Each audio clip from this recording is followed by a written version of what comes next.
Why use rack gear? Hello and welcome to Digital Rack Gear, a channel where I bring you reviews and tips about digital rack gear for music production.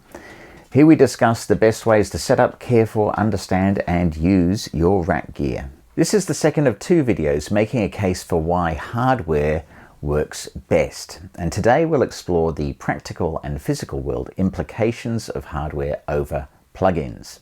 Beyond what we covered in the last video, which in case you missed it you can see here, today I'll give you 4 concrete reasons why hardware is hard to beat.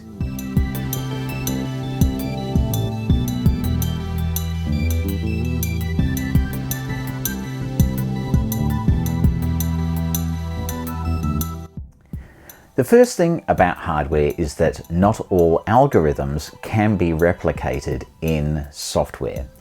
For example, source code is sometimes not available, especially in the case where manufacturers may have gone out of business and the documentation around those algorithms wasn't sold or made available to the purchasing company. Also, nuance is not easily captured. So settings that involve a setting, say, between 0 and 100, replicating the difference between these units is extremely difficult. Settings on a plugin may not easily be replicating what is available in hardware, say between 0 and 100. Reason number 2 is that tone is also in the hardware. Lots of time can be spent on replicating analog components plus the D2A and A to D converters in order to make plugins sound like hardware. This is a contributing factor as to why different pieces of hardware have specific and sometimes unique sonic signatures. Reason number 3, you can sell hardware. Software is increasingly looking like a con and less economically viable than hardware. Hardware is an asset, whereas good luck selling your software license.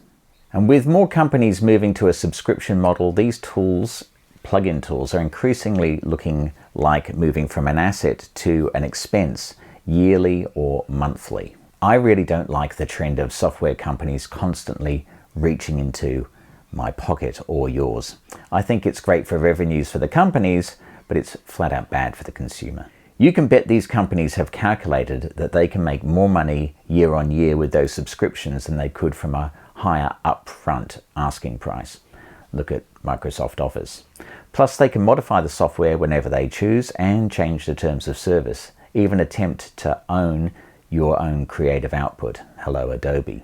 This increasingly looks like you'll own nothing and be happy, because we told you so. Don't be conned. Reason number 4 is that hardware helps you sound original. With everyone using plugins and sounding very much the same, you can sound a lot more unique by putting hardware to use.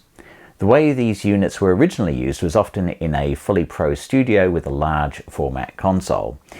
You will not sound like that unless you own an SSL or a big console, so your music won't even sound like it did back in the day.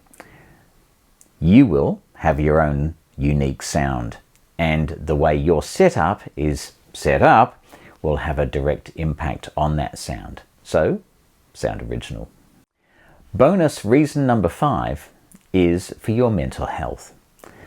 As I covered in the last video, your mental and physical health can be impacted by how much physical movement you do. Physical movement is good for you and your mental health, and this is backed by plenty of research. I believe that movement around a studio when you engage with physical hardware is a contributing factor to your mental well-being. I covered this in a mental health video earlier in the year. I believe that movement around your studio when you engage with physical hardware is a contributing factor to your mental well-being. I believe this helps in 2 ways. 1, it moves your body in a physical position, away from a static hand-on keyboard and mouse situation. And 2, it may qualify as a mental break of sorts, helping you focus on something related but different to what is otherwise happening on a computer screen. A way to reorient yourself in your physical space. I hope this episode has inspired you to look more seriously at hardware. Perhaps it has inspired you to rethink your workflow and how you create music. Thank you for watching Digital Rack Gear. Please share, like and subscribe, and I look forward to bringing you more Digital Rack Gear very soon.